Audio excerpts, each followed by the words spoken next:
The Hawaiian Islands, known for their natural beauty, cultural richness, and strategic location in the Pacific. But beneath their serene landscapes lies a complex and painful history, one marked by imperialism, resistance, and the struggle for sovereignty.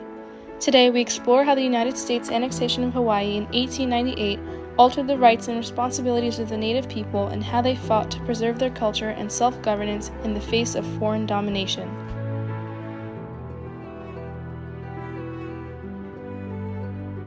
In the late 19th century, Hawaii was an independent kingdom, its people governed by the Hawaiian monarchy led by Queen Liliuokalani. The Hawaiian kingdom had long enjoyed a unique and flourishing culture, grounded in political sovereignty, rich agricultural practices, and a deep connection to the land.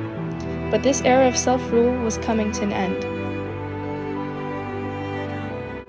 Among those American settlers were Sanford B. Dole and Lauren A. Thurston, both of whom played pivotal roles in the overthrow of Queen Liliuokalani. Dole, a wealthy plantation owner, became the president of the Republic of Hawaii after the monarchy was overthrown in 1893. Thurston, an influential businessman, was one of the chief architects of the coup that deposed of the Queen. Together, they worked with the support of the U.S. government to advance the annexation of Hawaii. In 1893, a group of American and European businessmen backed by U.S. military forces overthrew Queen Liliuokalani, who had attempted to reassert Hawaiian sovereignty in the face of foreign influence.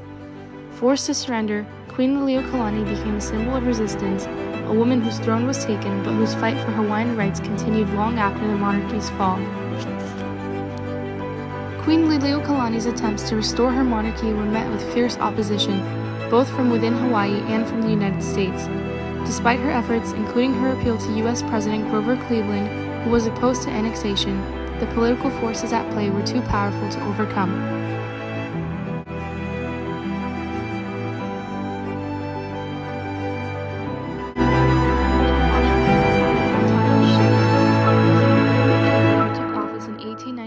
Was a strong advocate for imperialism. McKinley believed that the annexation of Hawaii would bolster America's military presence in the Pacific, enhance the country's economic interests, and secure American influence over the island's sugar industry.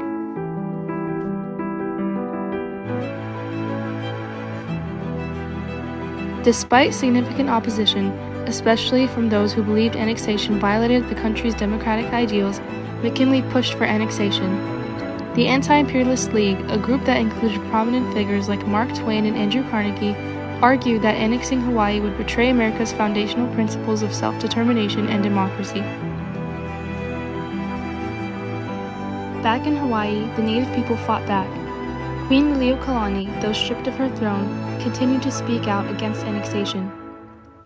She went to Washington, D.C., hoping to convince the U.S. Congress to reject the annexation, but her efforts were in vain.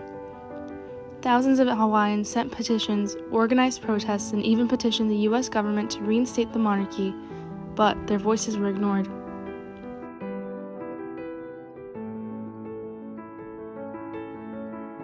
Hawaiians recognized that annexation was not just about land, but about the very survival of their culture, language, and way of life.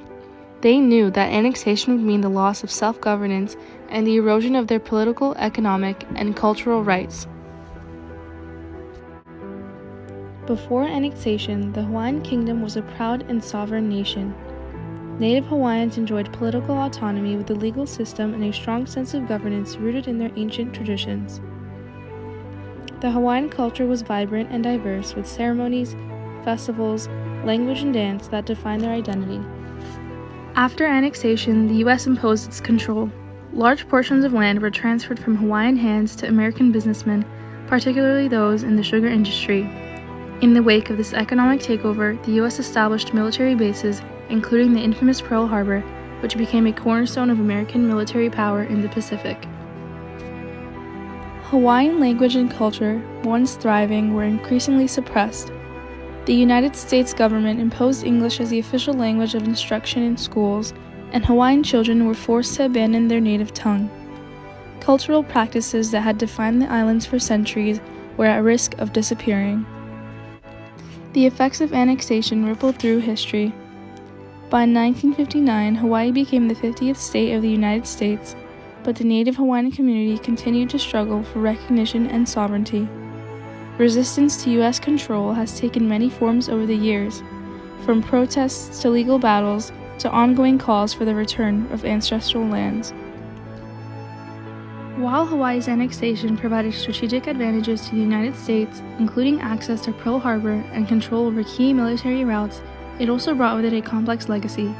The annexation expanded U.S. economic interests, particularly in agriculture, and helped cement America's position as a Pacific power. One of us, and we are still here 100 years to the day that the racist American country took our sovereignty. Today, Hawaii's native culture endures. While there is a strong movement to preserve the Hawaiian language, traditions, and practices, it is a constant struggle against the historical forces that sought to erase them. From the sovereignty protests in 1970 to the modern-day efforts to reclaim stolen lands, the fight for Hawaiian self-determination continues.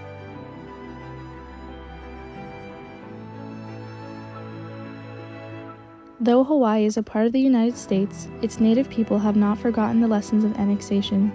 The struggle for cultural survival and political autonomy remains an essential part of the Hawaiian experience. The annexation of Hawaii was more than just a political event. It was a profound shift that fundamentally altered the rights of the Hawaiian people. The consequences of this act continue to shape debates over U.S. imperialism, indigenous rights, and the meaning of sovereignty. The annexation of Hawaii marks a turning point in American history, highlighting the tension between imperial ambitions and the rights of indigenous peoples. It serves as a powerful reminder of the enduring effects of imperialism and the strength of those who resist it.